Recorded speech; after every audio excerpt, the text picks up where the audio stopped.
Velkommen til denne her korte præsentationsvideo, hvor vi vil kigge nærmere på NOR.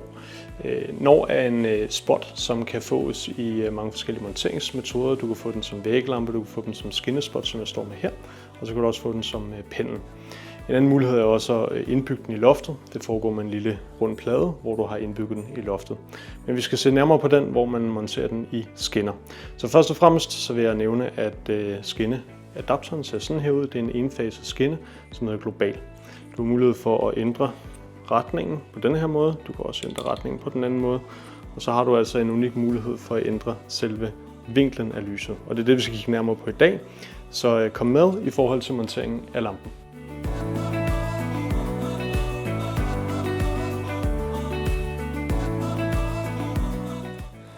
Når vi nu er oppe i højden, så vil lampen være forbundet på skinnen ved, at man sætter den op i skinnen. Så hører du et klik, og så slider du selve denne her adapterskinnen henover. Det smarte ved selve spotten her, det er, at du har mulighed for at ændre selve vinklen i lyset. Så det I vil kunne se her, det er, at nu har den bredeste vinkel, og det betyder, at den er ideel til oplysning af for eksempel en bogreol, som jeg står med her. Hvis vi ændrer vinklen, så drejer man bare på selve spotten, og så vil I kunne se, at den bliver meget mere spot-baseret. Altså I kan se, at den er meget mere centreret her, som også er rigtig godt, hvis man har med skulpturer og andre muligheder som malerier at gøre. Men altså når man er i det her niveau, så sørg for, at den får den lidt bredere vinkel, så man har mulighed for at lyse så meget reolen op som muligt. Så lad os prøve at sætte de her spots op her, og så se, hvordan det ser ud på reolen efterfølgende.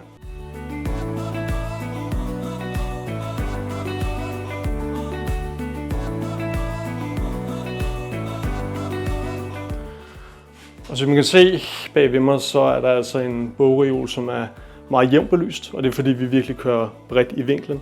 Og det betyder også, at man har mulighed for at se bøgerne helt nede i bunden, hvilket ikke er så normalt ved spotlys, og det er det, der er unikt ved NOR-lampen. Hvis vi vender os om her senere, så vil vi kunne se, hvordan det ser ud på malerier. Når vi har vendt os om her, så kigger vi nærmere på et maleri, og malerier kan jo have vidt forskellige form. Det betyder også, at det, der er bag ved mig her, det er et maleri, der ikke er super bredt. Derfor er en spot i orden. Men hvis der er bredere malerier, så skal man sørge for at have flere spots. Vi gør det samme som før. Finder midten af maleriet. Det er her. Og klikker den altså op, ligesom vi gjorde før. Læg nu mærke til, at denne her spotbelysning er ikke ideel for det her maleri. Det er den ikke, fordi der er meget spottet i det her område. Det kunne måske være rigtig godt til en skulptur eller til et maleri, der er mindre. Men i det her tilfælde, der er man altså nødt til at lave vinklen lidt større, og det er her, at vores NOR-spot er ideel, fordi man altså har muligheder for at ændre det. Men før jeg gør det, så vil jeg bare nævne, at det er vigtigt, at man ikke kører længere op end kanten af selve overfladen her på maleriet, fordi så har man altså muligheder for at lave det mere jævnt. Når I kan se her, så har vi altså at gøre med et maleri, som er meget jævnt belyst. Og det betyder også, at der er lys helt ud til kanterne, selvom at spotten sidder meget tæt på selve maleriet.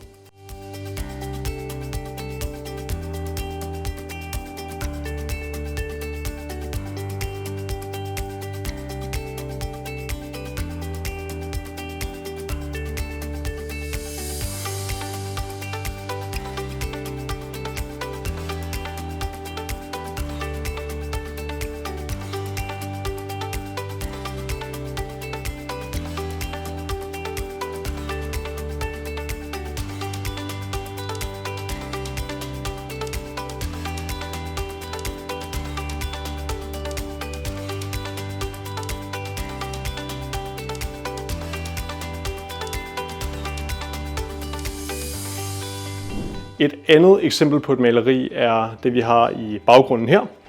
Der vil I kunne se, at maleriet har også en ret klar ramme, og så har vi fokus inde på selve maleriet, som ligger mere centreret i rammen. Så hvis vi går op og kigger på, hvordan det vil være muligt at belyse på den bedste måde, så vil man skulle placere spotten en lille anelse væk fra selve maleriet, fordi at man skal altså have muligheder for at skulle belyse det ordentligt. Så først og fremmest så vil I kunne se nu er den meget spot belyst selve maleriet, så du har ikke rigtig så meget lys herop.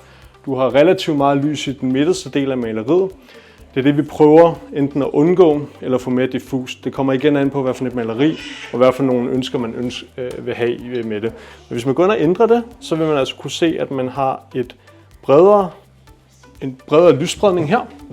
Det betyder altså, at du har en lysspredning, der går helt ud til kanten og har således belyst hele maleriet.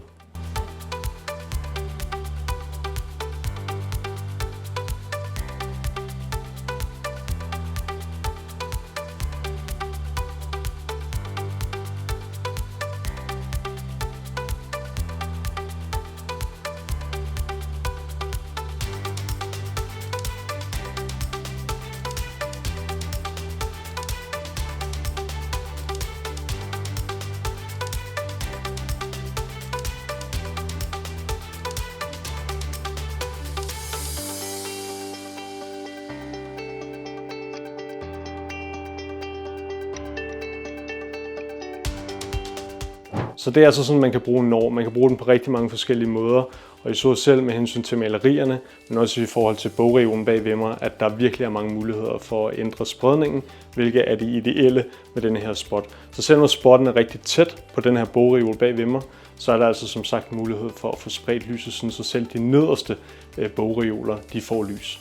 Så jeg håber, at det er hjælpsomt i forhold til den her video, og at du kan bruge NOR i dit næste belysningsprojekt.